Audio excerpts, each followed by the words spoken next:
All right, let's get into it with email number 1. And the first email today comes to us from Millie Whitaker, who writes, "So I decided to take your advice and check out A House with a Clock in Its Walls, and I was surprised by how much I liked it.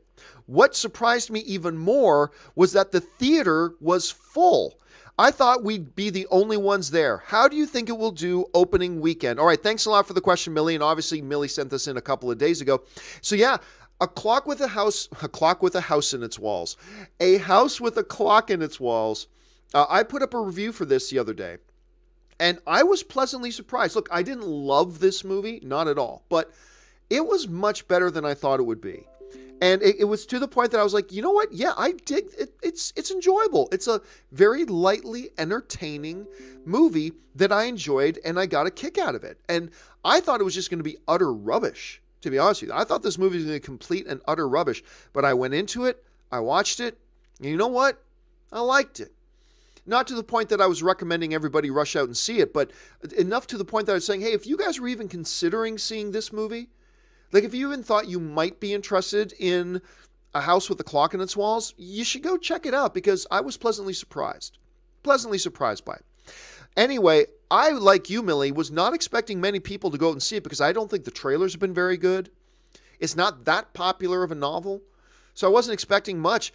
I was expecting maybe $12 million opening weekend, but it did much better than that. So the weekend box office report has now come in, and A House with a Clock in Its Walls has come in at the number 1 spot, making $25.8 million at the box office. Good enough to take the number 1 spot. Of course, it's only its opening week, so it doesn't have any drop-off because it's its opening weekend. And worldwide now, because it only opened in a couple other little things, it's made $29.95 million so far. That's a number that's obviously going to go up. So it comes in at number 1. Number 2 is A Simple Favor, which jumps up and only takes a 35% drop in its second weekend. The word of mouth for A Simple Favor, and I really like this movie. Blake Lively, Anna Kendrick, directed by Paul Feig. It's a melding of many different genres. I thoroughly enjoyed this film. You guys should absolutely check out A Simple Favor. Anyway, its second weekend takes a 35% drop. Worldwide total right now is $42.5 million. In third place is The Nun. The Nun hanging in there in its third week, making $10.25 million this week and taking a 43.8% drop and bringing its worldwide total up to $292 million on a $22 million budget.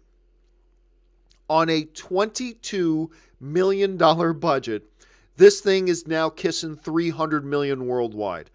Another slam dunk home run for this Conjuring thing, and it just keeps rolling. Coming in fourth place is The Predator, dropping from number 1 all the way down to number 4 for a week number 2 drop of 64.7%. Basically a 65% drop, kind of a testament to the fact that it's not getting positive word of mouth. The critics have not liked it that much. Anyway, its worldwide total still hasn't even cracked $100 million. $94.9 million is made worldwide so far. This movie is a huge money loser. Huge money loser for the studio. So, I mean, that's where they're at right now. And coming in fifth place in its sixth week, coming in the number 5 spot is Crazy Rich Asians, making another 6.5, only a 25% drop, bringing its worldwide total to $206 million on just a $30 million budget. This is your sleeper comedy of the year.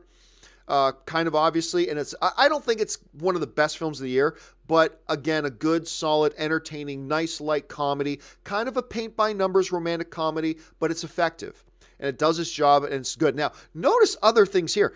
Crazy Rich Asians still in the top 5 in its 6th week. You don't see any movies here in their 4th week or 5th week. That's a testament to the staying power of Crazy Rich Asians at this point, and I think that's damn impressive. But once again, House with a Clock in Its Walls comes in at number 1 with over $25 million. All right, let's move on to the second email today.